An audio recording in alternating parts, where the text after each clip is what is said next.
Hello friends, मी Vishakha global online मराठीमध्ये आपल्या सर्वांचं स्वागत आहे.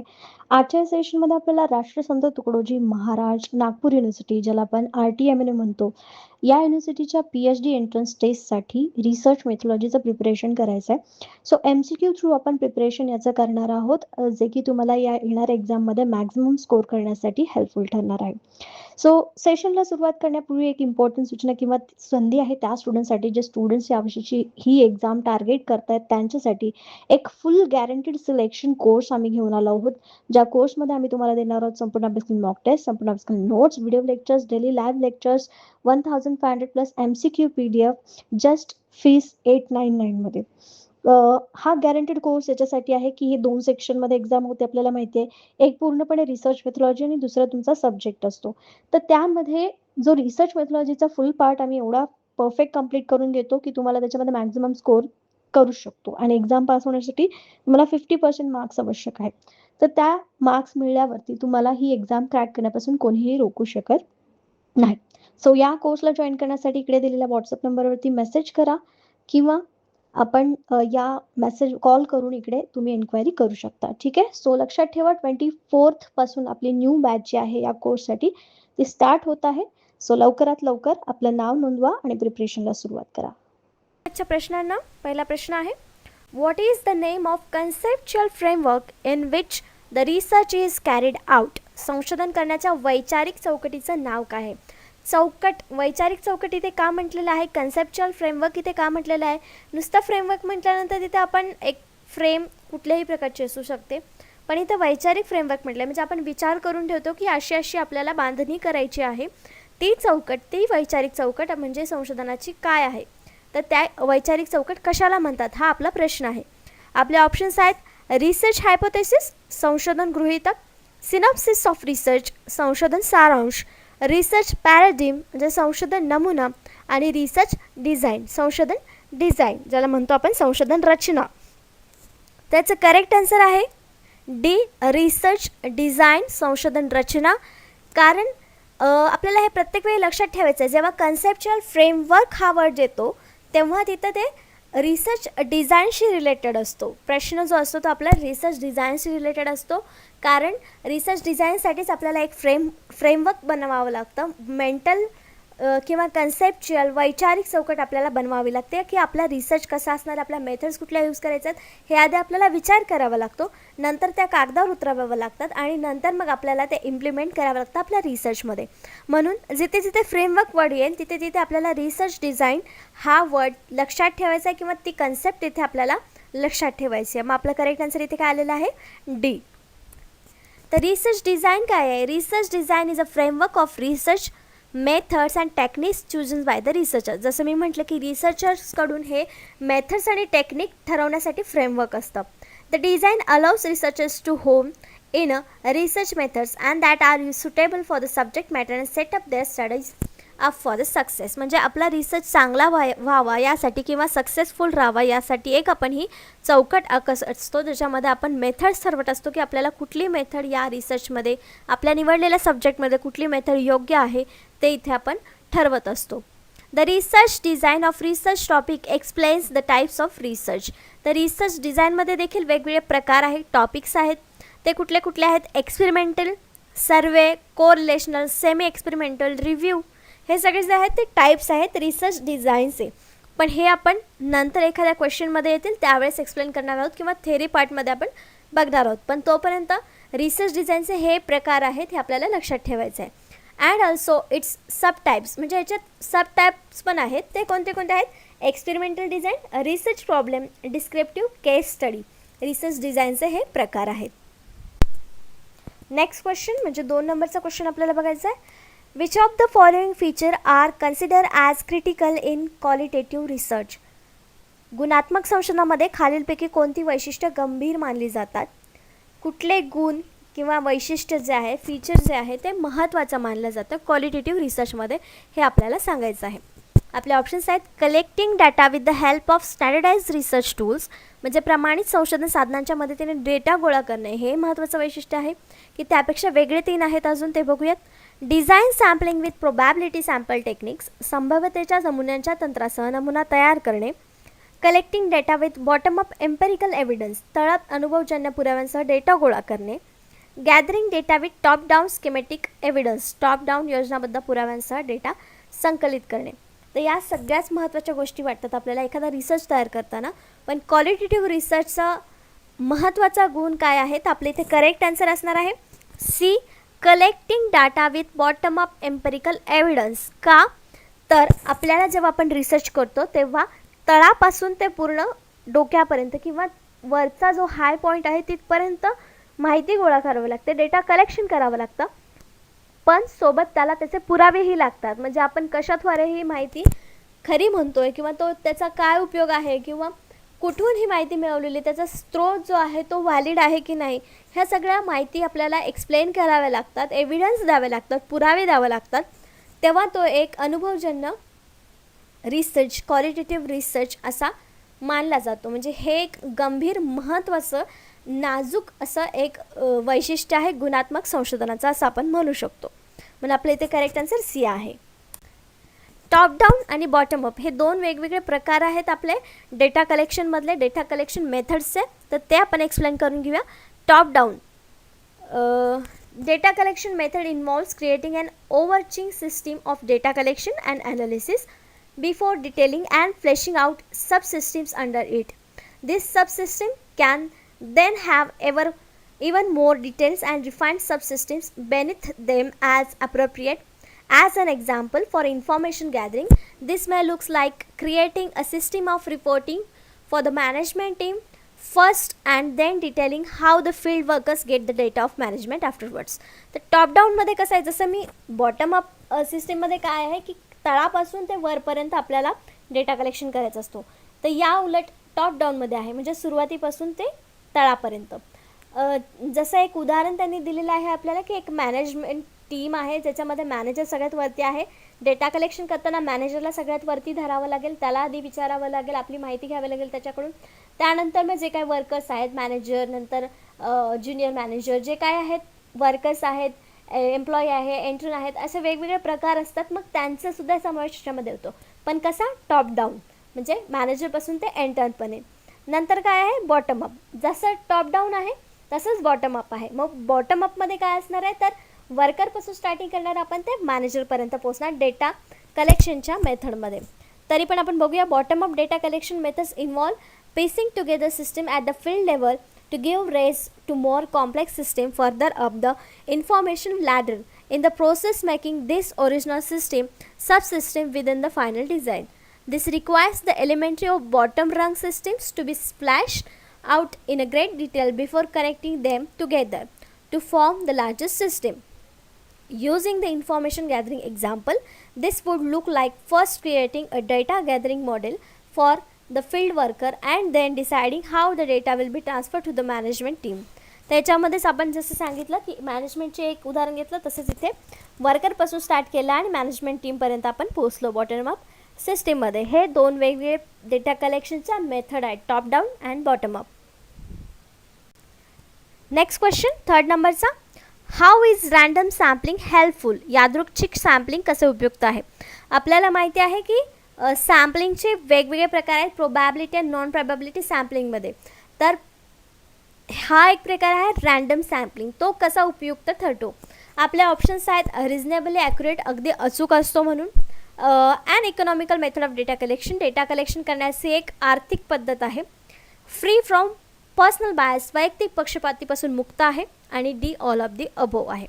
तर इथे रँडम सॅम्पलिंग म्हणजे काय की रँडम एखादा म्हणजे कुठलाही एक सॅम्पल निवडायचा, जो अवेलेबल असेल त्याच्यातून कुठलाही एखादा आपल्याला निवडायचा आहे सॅम्पल. म्हणजे समजा 10 व्यक्ती आहेत जे आपल्याला एखादा गोष्ट म्हणजे शाळेतल्या शिक्षणाविषयी आपल्याला डेटा कलेक्शन करताना त्यांचं मत काय आहे हे आपल्याला जर गोळा करायचं असेल तर त्यामध्ये 10 व्यक्तींची मतं वेगवेगळी असतील. मग 10 मतांची 10 सॅम्पल्स घेण्याची गरज नाही आहेत. त्यातले आपण 3-4 घेतले, एक 2 नंबरचा, नंतर 5 नंबरचा, नंतर 7 नंबरचा, असे 2-4 जर सॅम्पल घेतले तर ते रँडम सॅम्पलिंग होणार. 10च्या 10 न घेता त्यातले फक्त सिलेक्टिव्ह रँडम सॅम्पल्स आपण सॅम्पलिंगसाठी घेणार आहोत रिसर्चसाठी. त्याला आपण रँडम सॅम्पलिंग म्हणतो. याला आपण डिटेलमध्ये बघू. पण याचं करेक्ट आन्सर आहे D all of the above. का तर रॅन्डम सॅम्पलिंग जसं मी सांगितलं की जे अवेलेबल आहेत त्याच्यातून आपल्याला निवडायचे असतात म्हणून ते अगदी अचूक देखील असतात. अँड इकॉनॉमिकल मेथड आहे म्हणजे डेटा संकलनाची एक आर्थिक पद्धत आहे कारण त्याच्यामध्ये जास्त सर्च करावं लागत नाही किंवा ट्रॅव्हलिंग खर्च आपल्याला तिथे पडत नाही म्हणून ही एक आर्थिक म्हणजे कमी पैशामध्ये होणारी सॅम्पलिंग आहे. फ्री फ्रॉम पर्सनल बायस वैयक्तिक पक्षपातीपासून मुक्त आहे कारण कुठलाही एखादा व्यक्ती घेतो तिथे आपलं मत नसणार आहे. जो व्यक्ती समोर आपल्याला येणार आहे ती सॅम्पलिंगसाठी आपल्याला उपयोगी येणार आहे म्हणून इथे तिन्ही ऑप्शन्स जे आहेत आपले ते करेक्ट आहेत. तिथे आपल्याला उपयुक्त आहेत म्हणून आपलं करेक्ट आन्सर तिथे आलेला आहे D all of the above वरील सर्व. Random sampling is a part of sampling technique in which a sample has equal probability of being chosen. A sample chosen randomly is meant to be an unbiased representation of total population. जे वैशिष्ट्य आपण आपल्या प्रश्नाच्या ऑप्शन्समध्ये बघितली तीच वैशिष्ट्य आपल्याला इथे सांगितलेलं आहेत रॅन्डम सॅम्पलिंगची की हे एक टेक्निक आहे जे प्रोबॅबिलिटी इक्वल प्रोबॅबिलिटी असते म्हणजे कुठल्याही व्यक्तीची निवड होण्याची याच्यामध्ये शक्यता असते की फक्त एकाच ग्रुपचा व्यक्ती तिथे आला पाहिजे असं नाही तर तिथे प्रोबॅबली रॅन्डमली आपण व्यक्ती सिलेक्ट करू शकतो रिसर्चसाठी सॅम्पल म्हणून. पण याचाच अर्थ हे कशामुळे म्हणजे अनबायस असण्याचे पक्षपातीपणा इथे होऊ शकत नाही कारण ते आपण रॅन्डमली चॉईस करतो. अशा प्रकारे रॅन्डम सॅम्पलिंग आपण एक्सप्लेन करू शकतो की रॅन्डम सॅम्पलिंग काय आहे ते एक टेक्निक आहे. प्रोबॅबिलिटी सॅम्पलिंगचं प्रोबॅबली त्याच्यामध्ये चूज होऊ शकतात एक सॅम्पल्स आणि अनबायस असतं. नेक्स्ट क्वेश्चन बघतो आपण 4 नंबरचा. A research intents to explore the result of possible factors for the organisation of effective mid day meal intervention which research method will be the most appropriate for this study. एक संशोधन प्रभावीपणे mid day जेवण हस्तक्षेपांच्या संस्थेच्या संभाव्य घटकांच्या परिणामांचा शोध घेण्याचा विचार करते तर या अभ्यासासाठी कोणती संशोधन पद्धत सर्वात योग्य असेल असा आपला प्रश्न आहे. आपल्याला मिड डे मील माहिती आहे. मिड डे मील जी स्कीम होती स्कूल्समध्ये जे स्टुडंट्स आहेत त्यांना पोषक आहार मिळावा यासाठी स्कूलमध्ये इंटरव्हलमध्ये जेवण दिलं जायचं. आता लॉकडाऊनमुळे शाळा तर बंद आहेत पण त्यांच्या अंतर्गतच काही स्टुडंट्सच्या अकाउंटवरती पैसे जमा करण्याची स्कीम गव्हर्नमेंटने काढलेली आहे. मिड डे मीलच्या बदल्यात म्हणता येईल किंवा त्याच्या अंतर्गत म्हणता येईल. पण हे मिड डे मीलचं जेव्हा आपल्याला परिणामांचा अभ्यास करायचा आहे तेव्हा कुठली संशोधन पद्धत आपल्याला इथे योग्य ठरणार आहे हे सांगायचं आहे. तर ऑप्शन्स आहेत डिस्क्रिप्टिव्ह सर्वे मेथड्स वर्णनात्मक सर्वेक्षण पद्धत, हिस्टोरिकल मेथड ऐतिहासिक पद्धत, एक्स पोस्ट फॅक्टो मेथड आधीची post facto method, experimental method प्रायोगिक पद्धत. तर इथे करेक्ट आन्सर आहे आपला C ex post facto method. Ex post facto method इथे का आलं आपलं आन्सर कारण इथे एक स्कीम लागू झालेली आहे ऑलरेडी त्याच्यावरती काम चालू आहे पण त्याच्या परिणामांचा अभ्यास आपण फ्युचरमध्ये करतो आहे. मग त्याच्या परिणामांचा अभ्यास आपण करतो आहे तर तो एक्स पोस्ट फॅक्टो मेथड असणार आहे. एक्स पोस्ट फॅक्टो रिसर्च असणार आहे म्हणून आपल्या इथे करेक्ट आन्सर सी आलेला आहे. मग आपण बोलू शकतो की हिस्टोरिकल मेथड का नाही. ती हिस्ट्री नाही आहे घडून गेलेली घटना नाही आहे कंटिन्यू होती आहे पण आधीपासून होती आहे त्याच्या परिणामांचा अभ्यास करतो आहे आपण म्हणून ते एक्स पोस्ट फॅक्टो मेथड इथे आहे. Ex post facto study or after the fact research is category of research design in which the investigation starts after the fact has occurred without interference from the researchers. The majority of social research in context which it is not possible to acceptable to the manipulate and characteristics of human participants is based on ex post facto research design. तर x post फॅक्टोचं वैशिष्ट्य असं आहे की हे fact जसेच्या तसं मांडतं ह्याच्यामध्ये human interference काय नसतो किंवा होण्याचे चान्सेस हे कमी असतात. म्हणजे आपली मिड डे मीलची जी स्कीम आहे त्याचा परिणाम आपल्याला आत्ता या प्रेझेंट डेमध्ये दिसतो आहे आणि आपण मागच्या एक्स पोस्ट फॅक्टोवरून त्याचे परिणाम काढतो आहे म्हणजे त्याच्यामध्ये कुठलाच इंटरफेरन्स नसणार आहे. जो ऑलरेडी त्याच्यावरचा परिणाम दिसून आलेला आहे तोच आपल्याला इथे आपल्या रिसर्चमध्ये मांडावा लागणार आहे. कुठलाही व्यक्ती किंवा व्हेरिएबल त्याच्यामध्ये मॅनिप्युलेशन करू शकत नाही हे त्याचं कॅरेक्टरिस्टिक्स आहे. अशा प्रकारे आपण एक्स पोस्ट फॅक्टो काय आहे किंवा x post facto research design काय आहे हे आपण सांगू शकतो. नेक्स्ट क्वेश्चन आहे 5th नंबरचा. In order to pursue the research which of the following is priorly required. संशोधनासाठी पुढीलपैकी कोणत्या गोष्टीची पूर्तता करणे आवश्यक आहे. म्हणजे संशोधनासाठी खालीलपैकी कुठली गोष्ट सर्वात आवश्यक आहे. ऑप्शन्स आहेत डेव्हलपिंग अ रिसर्च डिझाईन संशोधन डिझाईन विकसित करणे, फॉर्म्युलेटिंग अ रिसर्च क्वेश्चन, संशोधन प्रश्न तयार करीत आहे. Deciding about the data analysis procedure, data विश्लेषण प्रक्रियेबद्दल निर्णय घेत आहे. फॉर्म्युलेटिंग अ रिसर्च हायपोथेसिस, संशोधक गृहीतक बनवणे. तर इथे आपल्याला कुठली गोष्ट सर्वात आवश्यक आहे हा प्रश्न आहे.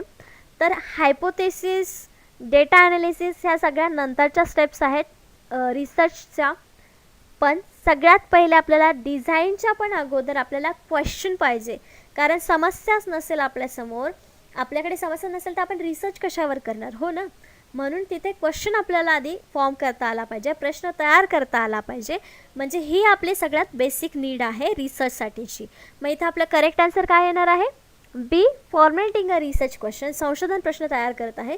हा आपल्या इथे आवश्यक घटक आहे संशोधनासाठीचा. What is research problem? Research problem म्हणजे काय? It refers to some difficulty which a researcher experience in the context of either theoretical or practical situation and wants to obtain a solution for the same. A research problem can be simply defined as a statement that identifies the problem or situation to be studied. तर research problem म्हणजे थोडक्यात इथे सांगितलेलं आहे की एक problem आहे, solution शोधायचं आहे त्याच्यावरती. मग ते सोल्युशन काय असणार? आपलं रिसर्च असणार आहे. तर रिसर्च प्रॉब्लेमला आपण स्टेटमेंट म्हणून घेऊ शकतो, ज्याच्यावर आपल्याला सोल्युशन शोधायचं आहे. कुठल्याही सिच्युएशनचा प्रॉब्लेम सॉल्व्ह करण्यासाठी ते स्टेटमेंट आवश्यक असतं. प्रॉब्लेमच नसेल तर आपण त्याच्यावर सोल्युशन काय शोधणार, बरोबर ना. आपण आयुष्यातही जगताना असंच करतो ना. जर एखादी समस्या समोर आली तरच त्याच्यावर सोल्युशन शोधतो. डायरेक्ट सोल्युशन शोधायला जातो का आपण? नाही. मग इथं देखील पहिली स्टेप रिसर्चची काय आहे? रिसर्च प्रॉब्लेम सर्च करणं किंवा रिसर्च प्रश्न तयार करणं. नेक्स्ट क्वेश्चन आहे 6th. Which one among the following statement is falls in the context of participatory research?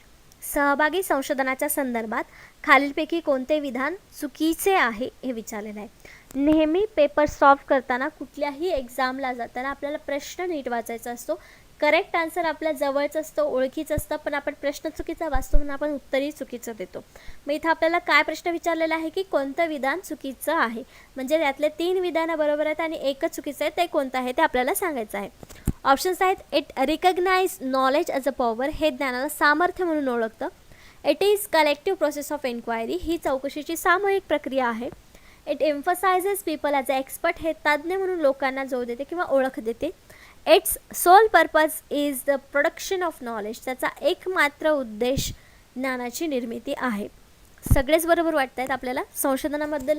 हे सगळे जे वाक्य आहेत ती सगळीच बरोबर वाटत आहेत, पण यातलं एक चुकीचं आहे आणि ते आन्सर आहे डी, इट्स सोल. सोल जो आहे तो चुकीचा वर्ड आहे इथे. Its purpose is to production of knowledge, हे आन्सर आपलं विधान स्टेटमेंट बरोबर झालं असतं, पण आपला इथं इट्स सोल पर्पज म्हटलेलं आहे, म्हणजे एकमात्र उद्देश दिलेला आहे. तर याचा एकमात्र उद्देश हा नाही, याचे अनेक उद्देश आहेत. जे आपण वरती बघितले ते सुद्धा त्याचे उद्देशच आहेत असं आपण म्हणू शकतो. म्हणून आपल्या इथं करेक्ट आन्सर काय आलेलं आहे? डी, हे विधान चुकीचं आहे. सहभागी संशोधन, पार्टिसिपेटरी रिसर्चच्या रिलेशन कॉन्टेक्स्टमध्ये. The researcher work with the members of the community to understand and resolve the community problems, to empower community members and to demonstrate research.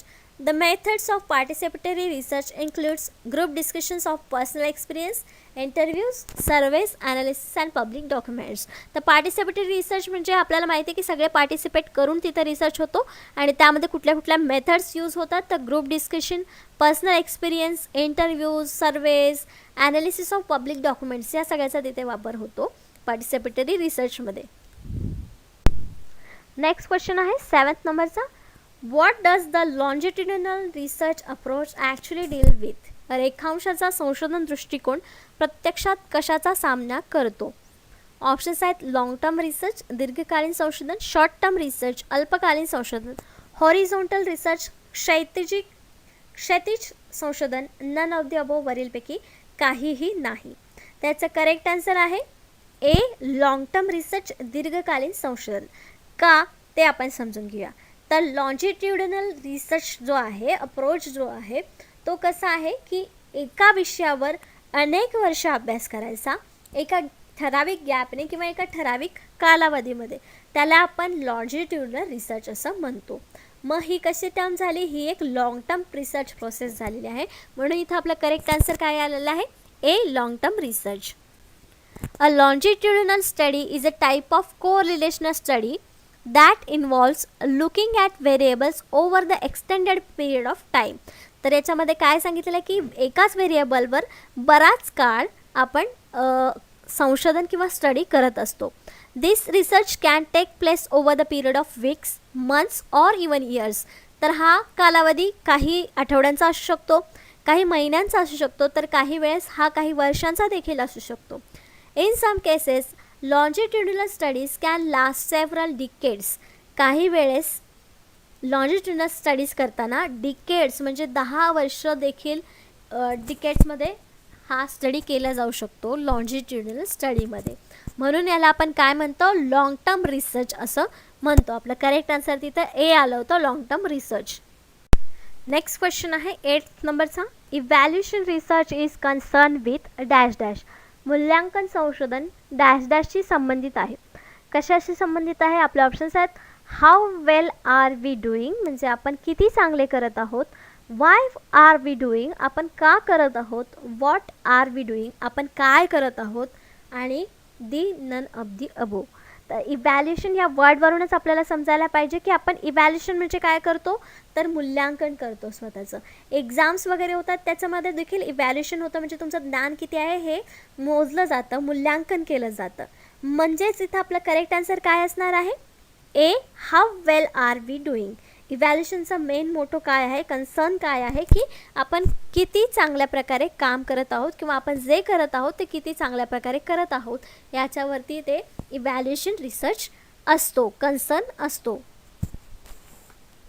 Evaluation research is defined as a form of disciplined and systematic inquiry that is carried out to arrive at the assessment and appraisal of the object, program, practice, activity or the system with the purpose of providing information that will be used of decision making. तर evaluation research कशासाठी होतो, त्याच्यामध्ये आपल्याला price देण्यासाठी, ऑब्जेक्टला praise करण्यासाठी, appraisal देण्यासाठी, activity किती चांगली झाली हे बघण्यासाठी, सिस्टीमचा पर्पज जो आहे तो झाला की नाही फुलफिल हे बघण्यासाठी आपण इव्हॅल्युएशन रिसर्च करत असतो.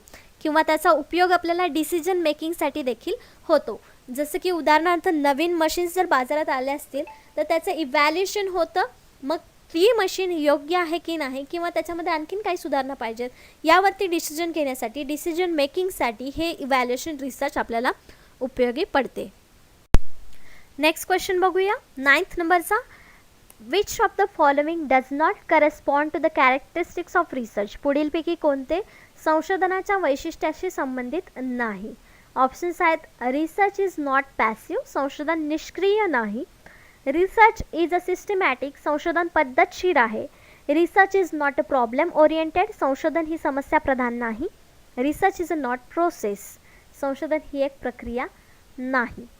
त्याच्यामध्ये वैशिष्ट्य आहेत सगळी, ही सगळी जी आहेत ती वैशिष्ट्य आहेत संशोधनाची. संशोधन का व्हावं किंवा कशासाठी केलं जातं किंवा त्याच्यामध्ये काय वैशिष्ट्य असतात म्हणजे ते संशोधन आहे हे आपण ओळखू शकतो. तर एक एक आपण बघूया ज्याच्यामध्ये आपल्याला एक संबंधित नाही असं ओळखायचं आहे. तर research is a not passive, संशोधन निष्क्रिय नाही. बरोबर आहे ना, संशोधन आपलं ॲक्टिव्ह असतं, त्याच्यामध्ये सतत काहीतरी क्रिया करावी लागते म्हणजे ते ॲक्टिव्ह असतं. निष्क्रिय नाही म्हणजे ते ॲक्टिव्ह आहे. म्हणजे इथं आपलं हे पहिलं वाक्य जे आहे, फर्स्ट स्टेटमेंट जे आहे ते करेक्ट आहे. नेक्स्ट आहे रिसर्च इज अ सिस्टमॅटिक, संशोधन पद्धतशीर आहे. बरोबर, त्याच्या वेगवेगळ्या स्टेप्स आहेत, मेथड्स आहेत म्हणून ते एक पद्धतशीर आहे संशोधन. Research is a not problem oriented, संशोधन ही समस्या प्रधान नाही, प्रॉब्लेम ओरिएंटेड नाही. प्रॉब्लेम आपल्याला लागतो पण कशासाठी, सोल्युशन शोधण्यासाठी. म्हणून आपलं हे देखील करेक्ट आन्सर आहे. मग नेक्स्ट जे आहे ते रिसर्च इज नॉट प्रोसेस, संशोधन ही एक प्रक्रिया नाही. मग हेच जे वैशिष्ट्य आहे ते आपलं करेक्ट आन्सर आहे D. Research is not process, संशोधन ही एक प्रक्रिया नाही. कारण हे सिस्टमॅटिक आहे, पद्धतशीर आहे, निष्क्रिय नाही. म्हणजेच ही एक प्रोसेस आहे, त्याच्यामध्ये वेगवेगळ्या प्रोसेसने स्टेप्सने आपल्याला ती क्रिया सतत करावी लागते. म्हणजेच ती एक कंटिन्यू प्रोसेस आहे रिसर्चची. ती कंप्लीट झाल्यावरच आपला रिसर्च पूर्ण होतो. म्हणून इथं आपलं जे डी आन्सर आहे, डी करेक्ट ऑप्शन जे आहे ते इथे चुकीचं आहे स्टेटमेंट, म्हणून आपला ऑप्शन करेक्ट इथं डी आलेला आहे. रिसर्च कॅरेक्टरिस्टिक्स काय काय आहे? Originates with the question or a problem, म्हणजे सुरुवात कुठून होते तर प्रॉब्लेम किंवा समस्येपासून होते. रिक्वायर्स क्लिअर आर्टिक्युलेशन ऑफ गोल्स, म्हणजे जे काय आपले ध्येय आहेत त्याच्यासाठी हे क्लिअर विजन असलं पाहिजे, आपलं गोल्स काय आहेत ते क्लिअर असले पाहिजेत रिसर्चसाठी. Follows a specific plan or procedure, systematic plan आणि प्रोसिजर तिथं फॉलो केली तर आपण रिसर्चपर्यंत पोहोचतो. Often divides main problem into sub problems, तर ह्याच्यामध्ये रिसर्चचा अजून एक कॅरेक्टरिस्टिक्स काय आहेत तर मेन प्रॉब्लेम आणि त्याच्यानंतर त्याचे सब प्रॉब्लेम्स काय आहेत. जसे की आपण म्हणतो की पाण्याचा प्रॉब्लेम आहे, हा मेन प्रॉब्लेम झाला. सब प्रॉब्लेम्समध्ये काय आहे ना, त्याचं पाणी कमी आहे की जास्त आहे, म्हणजे हिमालयामधला बर्फ वितळतोय ते पाणी जास्त होणार आहे. आणि दुसरा प्रॉब्लेम काय असणार तर एकीकडे प्यायचं पाणी लोकांना मिळत नाही आहे. हे दोन सब प्रॉब्लेम्स असणार आहेत मेन प्रॉब्लेमचे. हे देखील एक रिसर्चचं कॅरेक्टरिस्टिक्स आहे. Guided by the specific problem, question or the hypothesis, तर ते एक स्पेसिफिक प्रॉब्लेम जो आहे तो क्वेश्चन, हायपोथेसिस या गोष्टींनी दर्शवतो किंवा गाईड करत असतो. एक्सेप्ट सर्टन क्रिटिकल अझम्पशन्स, आपण काही काही अझम्पशन्स करत असतो रिसर्चमध्ये, हे एक आपलं कॅरेक्टरिस्टिक्स आहे. Requires collection and interpretation of data, ह्याच्यामध्ये कलेक्शन डेटाचं आणि इंटरप्रिटेशन डेटाचं आवश्यक असतं, कारण त्यावरच आपला रिसर्च खरा किती आहे, व्हॅलिड किती आहे हा ठरत असतो. तर अशी काही आपली रिसर्चची कॅरेक्टरिस्टिक्स म्हणजे रिसर्चची वैशिष्ट्ये आहेत ती आपण एक्सप्लेन करू शकतो. नेक्स्ट क्वेश्चन 10वा, which of the following options are the main task of research in modern society, आधुनिक समाजातील संशोधनाची मुख्य कामे कोणती आहेत किंवा मुख्य कार्य कोणते आहेत. Options: to learn new things, नवीन गोष्टी शिकण्यासाठी. To keep pace with the advancement in knowledge, ज्ञानाच्या प्रगतीमध्ये गती ठेवण्यासाठी. To systematically exam and critically analyse the investigation sources with the objective, उद्देशाने तपासणी स्रोतांचे पद्धतशीरपणे परीक्षण करणे आणि त्याचे विश्लेषण करणे. डी ऑल ऑफ दी अबो, तर आपलं इथं करेक्ट आन्सर असणार आहे डी ऑल ऑफ दी अबो. हे सगळेच उद्देश आपल्याला संशोधनासाठी आवश्यक आहेत किंवा मुख्य कार्य आहेत संशोधनाचे असं आपण म्हणू शकतो, म्हणून इथं आपलं करेक्ट आन्सर डी आलेलं आहे. तिन्ही गोष्टीवरची मुख्य कार्य जे आहेत ते आधुनिक समाजामध्ये संशोधनाचे आहेत असं आपण म्हणू शकतो. तर इथे अजून काही कार्य दिलेले आहेत टू मॉडर्न सोसायटीमध्ये रिसर्चची, ते असे: to keep pace with the advancement in knowledge, जे आपण आत्ता बघितलं. टू डिस्कवर न्यू थिंग्स, नवीन गोष्टी शोधण्यासाठी देखील हे रिसर्च आवश्यक आहे मॉडर्न सोसायटीमध्ये. To write critique in the earlier writings, म्हणजे जे काय आधी जास्त गोष्टी झालेल्या आहेत त्याच्यावरती क्रिटिक गोष्टी लिहिण्यासाठी नवीन मॉडर्न सोसायटीमध्ये हे संशोधन होणं गरजेचं आहे. To systematically examine and critically analyse the investigation source with the objectivity, जो आपण मागे बघितला आहे पॉईंट. आणि हे चारही जे ऑप्शन्स आहेत ते बरोबर आहेत, म्हणजे तिन्ही ऑप्शन आपले करेक्ट आहेत. तिन्ही कार्य मॉडर्न सोसायटीमध्ये संशोधन करत असतो, म्हणून आपलं करेक्ट आन्सर दी आलं होतं all of the above. Thank you. आजच्या लेक्चरचे 10 प्रश्न आणि 10 कन्सेप्ट आपल्या इकडेच संपलेले आहेत. नेक्स्ट सेशनमध्ये आपण नवीन 10 कन्सेप्ट शिकणार आहोत, ज्या कन्सेप्ट आपल्याला रिसर्च मेथॉडॉजीमध्ये मिळतात आणि आपल्याला पूर्ण सिलॅबस अशा प्रकारे कवर करायचा आहे येणाऱ्या पेट एक्झामला क्लिअर करण्यासाठी. आजच्या सेशनसाठी थँक्यू.